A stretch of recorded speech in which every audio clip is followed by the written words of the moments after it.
بسم الله الرحمن الرحيم. مرة تانية معكم دكتور محمد عفيفي. أهلا بحضراتكم جميعا وموضوع جديد من موضوعات الفوتوشوب. تعالوا نتكلم عن إزاي نعمل color correction لبعض الصور اللي موجودة قدامنا.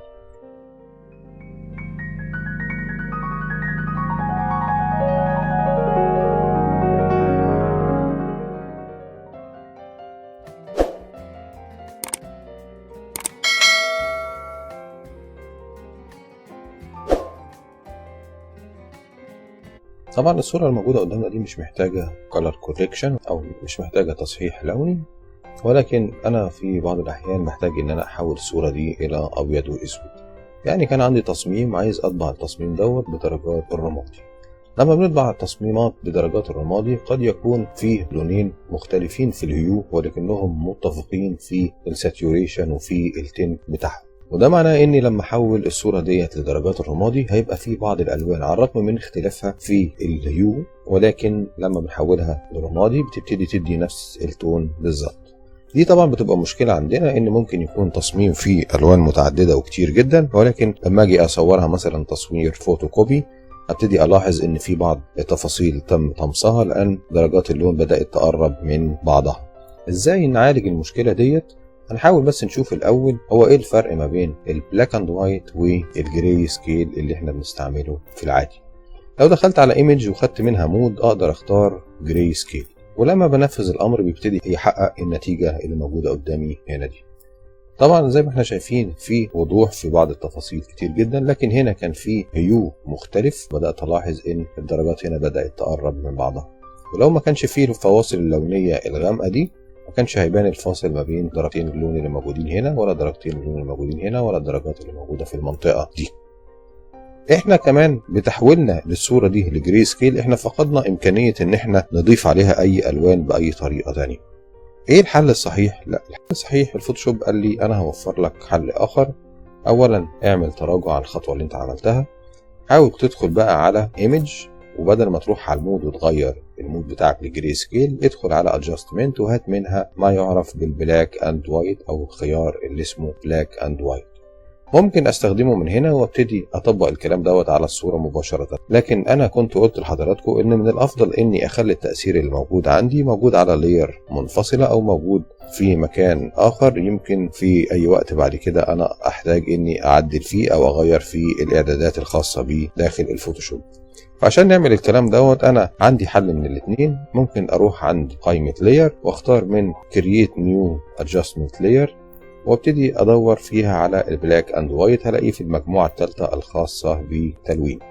لما نضغط عليها هنلاحظ انه مباشرة ما اشتغلش على اللاير، انشأ لاير جديدة اسمها adjustment layer وكاتب جنب اللاير دي بلاك اند وايت. ده التأثير اللي انت محتاج انك تضيفه، وكمان بدأ يحط لي ماسك مباشرة عشان لو انا احتجت اظهر التأثير دوت على بعض الاجزاء او اخفيه في بعض الاجزاء. اللي احنا محتاجين ان احنا نتكلم عنه دلوقتي مش موضوع الماسك، ولكن موضوع اني احاول اظبط الاوبشن اللي موجود عندنا هنا. هنلاحظ انه مباشرة بيفتح عندي البانل اللي اسمها بروبرتيز، والاعداد اللي هو واقف عنه هنا هو اعداد الادجستمنت لاير اللي هي البلاك اند وايت. لكن لو دخلت على الزرار اللي جنبه اللي هو الماسك يبقى انا كده بحاول اعدل على حواف الماسك والتأثيرات اللي انا بخفيها او بظهرها باستخدام الماسك. انا هفضل واقف عند الجزء الخاص بالبلاك اند وايت ونبتدي نشوف. انا عندي هنا في بريسيتس هو مديني اعدادات مسبقة ممكن انا استعملها، وهو زي ما احنا شايفين بيبتدي يدور في درجات الالوان المختلفة اللي موجودة في الصورة الاساسية ويبتدي يحولها لي درجات الرمادي. في عندي هنا كمان اكتر من تأثير، تبتدي انت ممكن تتنقل ما بين التأثيرات المختلفة عشان تشوف اي تأثير فيهم موضح الفروق اللونية ما بين كل التفاصيل اللي موجودة عندك في الصورة، واختار الافضل بالنسبة لك واشتغل عليه. لو ما كانش كده يبقى انت المفروض انك ترجع عند الديفولت وتبتدي تحرك. انا عندي هنا في درجة الريدز اللي هو الوان الحمراء ممكن اخليها تكون اغمق شوية الطريقة دي، ولو كان في درجات اصفر انا ممكن اخلي درجات الاصفر تكون افتح اكتر من كده، والجرين ممكن اخليه يبقى اغمق بدرجة ابسط، والسيان ممكن اخليه يبقى افتح او اغمق، طبعا حسب ما انا شايف الصورة بتاعتي ازاي وممكن تكون افضل باي طريقة ابتدي اتعامل معاها عشان اظبط الالوان بتاعتي.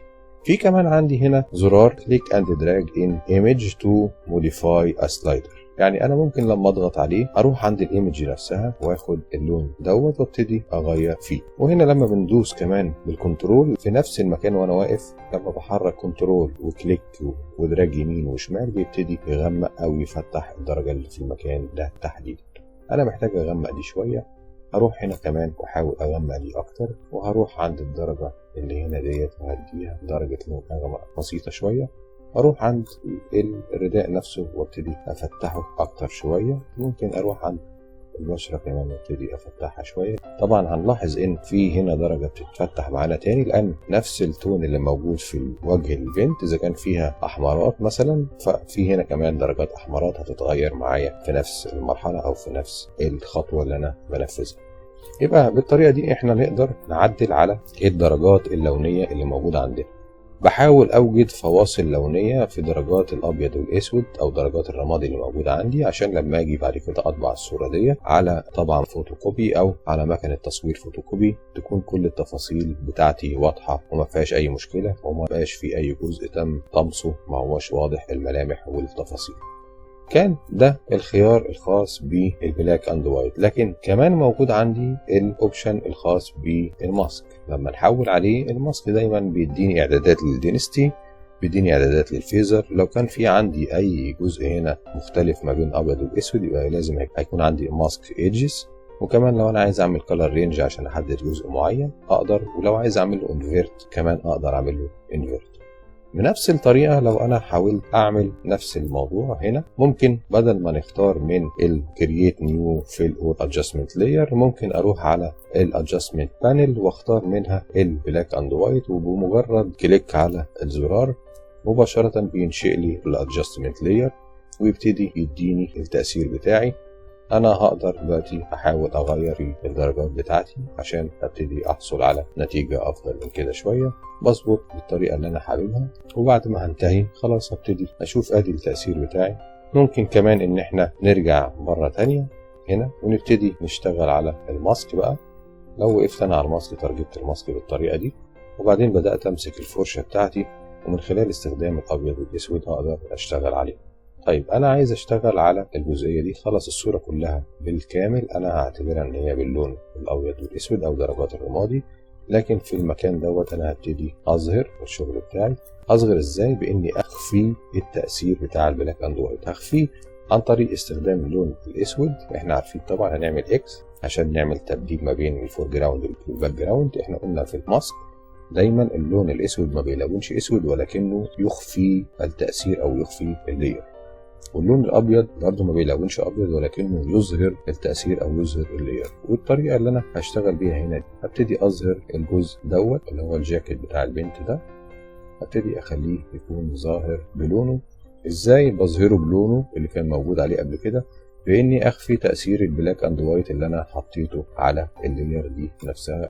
هبتدي اشتغل هنا كده زي ما حضراتكم شايفين معايا، بحيث ان انا بحاول اظهر كل الاجزاء اللي انا حابب انها تبان عندي ملونه. وبالطبع نقدر نشتغل نعمل اديت على الماسك اللي موجود عندي. الماسك بتاعي ممكن اعمل عليه اديت اكتر من مره عشان اظبطه واظهر واخفي كل جزء انا حابب اني اظهره، او الجزء اللي انا حابب اني اخفيه اقدر اخفيه. نقدر نشتغل على الماسك اكتر من مره بالاظهار والاخفاء لحد ما نحصل على النتيجه المطلوبه او المرجوه. طبعا زي ما قلت لحضراتكم انا مش بعمل مشروع معين فبحاول اظبط النتيجه النهائيه، لكن بقدر الامكان انا فقط بحاول اوري لحضراتكم الخيارات المطروحه او الخيارات الموجوده والادوات الموجوده. طبعا كل واحد يقدر ياخد وقته بما فيه الكفايه عشان يحقق افضل النتائج. بكده نكون عرفنا ازاي نضيف تأثير بلاك اند وايت على الصور الفوتوغرافية، وازاي كمان نظهر ونخفي بعض الاجزاء، وازاي كمان نقدر نظهر او نخفي التأثير دوت من بعض اجزاء الصورة عشان نحصل على النتيجة اللي احنا شايفينها دي. اتمنى يكون الموضوع سهل وبسيط على حضراتكم، وانتظروني ان شاء الله في الفيديوهات القادمة نكمل موضوع الكالر كوريكشن. اترككم في حفظ الله ورعايته، والسلام عليكم ورحمة الله وبركاته.